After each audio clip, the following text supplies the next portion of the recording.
How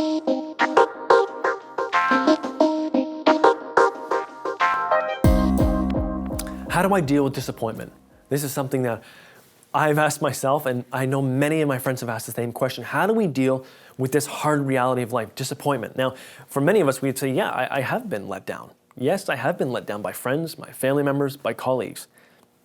But more specifically here, how do we deal with being disappointed in faith? Feeling as though we've been let down by God? This is actually a much bigger issue. I just want to say a few things here. One is this: as Christians, we've got to admit that this is a reality. Yes, we've got to say, yes, I have been let down. I do feel like I've been let down. So we must not just sort of avoid the topic, but more than that. Let's look to a couple things here. One is silence. So many times I've heard, and often I've said myself, God is silent. It doesn't seem as though He's heard my prayer. Well, how do I deal with that? Here's one helpful thing here.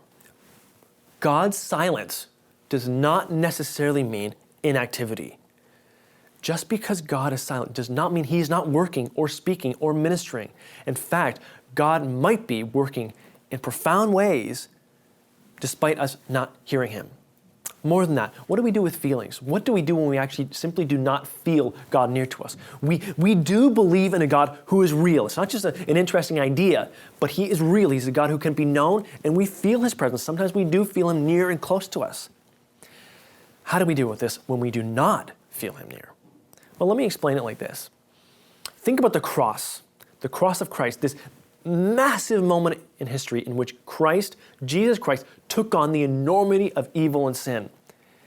It's a magnificent moment in which He actually reconciled the world to Himself. He made a way so we can have a personal relation with God. But also, if you think in the moment there, it was a very dark moment. And if I were there, perhaps with His friends and His family, looking at Christ on the cross, it would have felt very dark.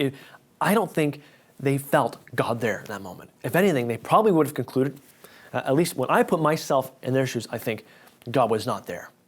He might have been other places, but God was not there. But the amazing thing is this: God, in a secretive way, actually was there. He was there in that very dark moment, working out the salvation of the world. How do we deal with disappointment? One, we've got to say it is real. It is a hard reality of life, but it's more than that. When we feel that God is silent, He's still working. Silence does not mean inactivity.